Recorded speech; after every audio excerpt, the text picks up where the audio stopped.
ញឹមស្រំលេះបើបងឃើញភ្លាមហើយទុកចិត្តស្នេហ៍មិនបានសាច់សជាងសៀវភៅ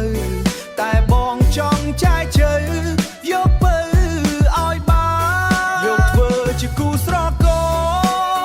បងឲ្យនាងស្គាល់ឲ្យនាងស្គាល់អារម្មណ៍សុខសាន្តបើអូននាងប្រមែនបងស្ម័គ្រជូនបើដើរលេងកំសាន្តមានចាប៉ីខ្សែ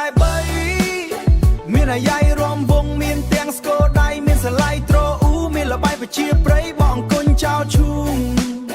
ក្មេងរៀបសម័យថ្មីមិនដែលភ្លេចជំនាន់មុនមានអាគារតូនមុនមានអាគារធូចលូតលាស់រាល់ថ្ងៃព្យួរក្បាញ់សាមជាតិយើងនឹងជោគជ័យសៀមរាបស្រុកខ្ញុំមានប្រាសាទព្រឹកព្រៃមានដំណាំប្រមូលផលធម្មជាតិថ្មីថ្មី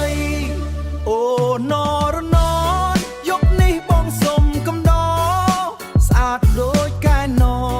កៅភ្នែកមុខមាត់ល្អកៅភ្នែកមុខមាត់ល្អនាងស្អាតតាំងដៃរហូតដល់ចុងជើ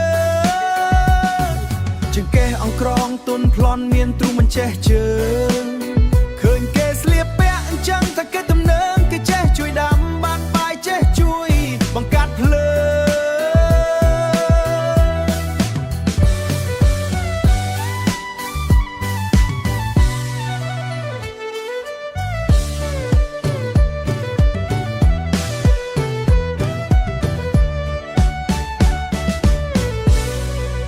មានចាប៉ីខ្សែ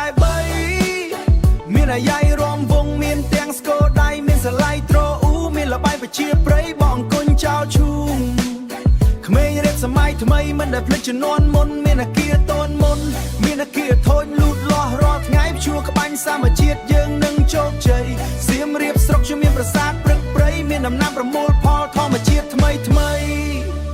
ត្រៀមចង្ហាន់ឲ្យទៀងទាត់មូទៅវត្តទៅវាទៅមួយឆ្នាំមួយដងទៅបានគ្រួសារត្រូវបានជួបគ្រួសារត្រឡប់ទៅស្រុកចូលស្រែចង្ការជួបអ៊ំ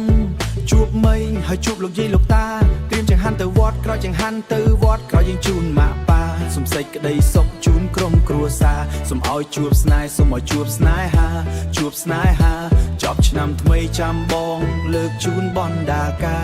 រ